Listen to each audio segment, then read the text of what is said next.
Halo Sobat Ini Kita, kembali lagi di podcast Ini Kita, tempat kita ngobrol santai tapi penuh dengan cerita inspiratif. Aku Abdul Mukti yang akan mengisi podcast kali ini. Nah, pada episode kali ini kita kedatangan narasumber yang gak kalah keren dari sebelumnya, yaitu Ketua Himpunan Mahasiswa Sastra Inggris ya. Baik, tapi sebelumnya boleh dong Kak perkenalan biar teman-teman yang nonton podcast ini tuh lebih kenal gitu dengan Kakaknya. Oke, halo semuanya, perkenalkan nama aku Amiril, aku dari program studi sastra Inggris angkatan 22. Baik, Kakak menjabat sebagai Ketua Himpunan Mahasiswa Sastra Inggris ya.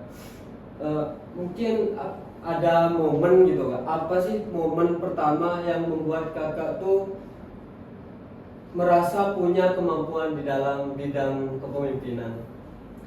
Oke, kalau ditanya momen pertama ya, sebenarnya ikut organisasi itu udah dari sejak SMP kan. Iya. Dari SMP terus SMA itu ikut OSIS dan organisasi lainnya gitu. Terus dimulai pada saat SMP pas diminta buat jadi, bukan diminta sih, pas menang di pemilihan ketua OSIS itu kan pasti kan kalau di OSIS kan ada beberapa acara gitu kan, banyak sih sebenarnya banyak acara. Terus dari awal itu dibilang kalau acaranya ini sukses gitu sama guru, sukses, terus dibilang kalau acaranya ini bagus terstruktur gitu. Terus dari situ karena aku sendiri merasa kok kayaknya kok oke nih dari acara ini gitu, berarti aku bisa dong kayak koordinasi teman-teman gitu buat bikin acara seperti ini gitu. Jadi dari awal situ kayaknya aku merasa kayak ada passion nih di bidang leadership gitu. Oh, baik. Berarti dari SMP, SMA, SMA juga Kak? Iya. Sampai sekarang di Universitas Trisakti. Nah, mungkin apa sih, mungkin Kakak selama jadi ketua himpunan, mungkin ada gak sih tantangan yang paling berat gitu menurut Kakak selama menjadi pemimpin?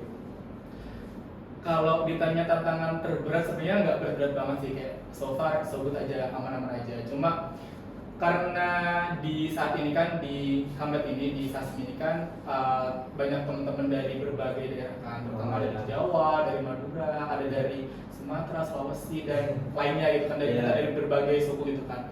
Nah di situ tuh pertama aku kayak agak ngerasa susah buat nyatuin pendapat dari teman-teman dari beda-beda daerah ini gitu. Mungkin kan dari apa ya, teman-teman kan punya background sendiri-sendiri kan, jadi kayaknya itu agak berpengaruh kalau di dalam organisasi gitu.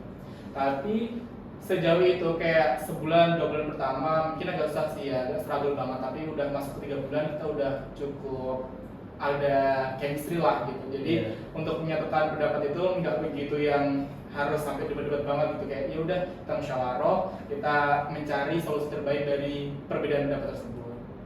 Jadi dicari titik tengahnya gitu Kak, nggak langsung yang cocok yang ini, yang gak cocok langsung disampingkan gitu kan ya? Enggak sih, meskipun aku sendiri, aku kan dari Jawa ya, berarti aku harus memihak teman-teman dari Jawa. Enggak sih, kita musyawarah cari yang terbaik dari yang terbaik lainnya gitu.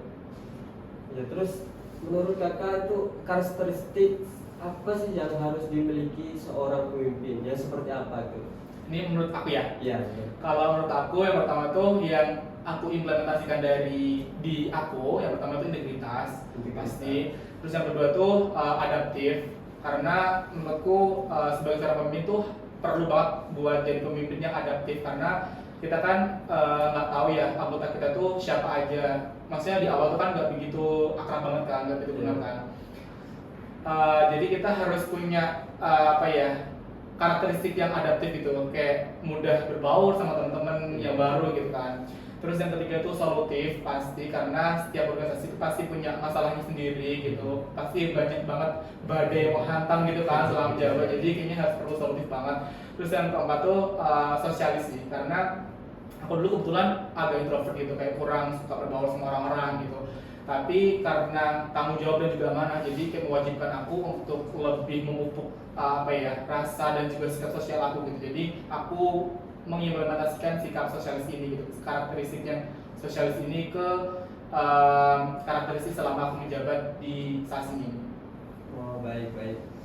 Mungkin kakak memegang sebuah prinsip itu selama menjadi ketua himpunan mahasiswa sains itu. Apa kak? Mungkin ada prinsip yang kakak pegang selama ini. Kalau ditanya prinsipnya seperti apa, jujur nggak ada ya, karena aku tipenya kayak ya udah ngalir dulu gitu loh, kayak ya udah kita ikutin aja alurnya dulu gitu. Tapi menurutku yang paling penting dan aku pertahankan dari awal sampai akhir itu gimana cara aku tuh supaya bisa merangkul teman-teman gitu satu organisasi, dan aku berusaha banget buat nggak ada sekat antara aku sama teman-teman di organisasi. Kayak misal aku nih di sini sebagai ketua gitu, kayak aku bukan berarti kayak aku nih ketua loh, kalian tuh harus ikut sama aku, kalian tuh harus kayak otorita gitu, enggak sih. Aku lebih suka kayak ya udah meskipun aku sih ketua, kamu sebagai anggota aku, ya udah kita just friend aja, kita jalanin bareng-bareng aja, nggak perlu ada sekat kayak harus ketua tuh harus dihormatin banget gitu, enggak sih. Ya udah ngalir aja, nyantai aja sih gitu. Terus mungkin buat ada dari kakak nih, ada pesan buat pemimpin-pemimpin yang terutama sih yang di Indonesia ini kak. Yang pertama nih mungkin kayak lebih apa ya, integritasnya ditingkatkan lagi gitu ya, apalagi untuk masalah membahas kasus korupsi yang tinggi gitu. Terus juga untuk lebih meningkatkan apa ya, supaya publik nih menjaga kepercayaan publik gitu terhadap pemimpin di Indonesia gitu. Terus lebih meningkatkan ini sih pembangunan yang berkelanjutan begitu, yang sebelumnya sudah ada bisa lebih ditingkatkan lagi gitu. Terus juga apalagi di sektor pendidikan, sosial, ekonomi itu kan sampai Indonesia tuh masih menurutku ya masih agak tertinggal dibandingkan dengan negara-negara lainnya kan. Ya nggak usah jauh-jauh deh, kita ambil yang dekat-dekat kayak Malaysia gitu, mungkin dari sektor pendidikannya, ekonominya mungkin agak tertinggal mungkin ya. Tapi mungkin dari sini kayak dengan presiden baru kan, sekarang kabinet baru, ya semoga dengan adanya itu menjadikan Indonesia lebih baik ke depannya begitu. Supaya bisa apa sih mencapai Indonesia emas kan 2045 begitu. Amin, amin. Baik, terima kasih kak jawabannya. Mungkin bisa diminum dulu kak airnya. Oke.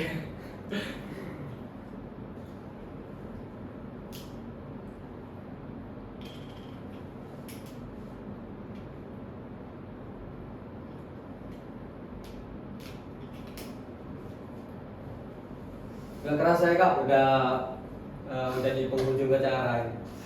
Buat teman-teman yang nonton video ini, semoga cerita dari kakak Amiril menjadi motivasi untuk terus belajar, mencoba, dan jangan pernah menyerah. Mungkin cukup sekian podcast kali ini. Terima kasih Kak Amiril udah mau bercerita, bagi cerita hari ini. Buat teman-teman jangan lupa tetap tonton podcast ini kita karena masih banyak video cerita inspiratif dari kita. Aku Abdul Mukti, aku akhiri. Bye bye.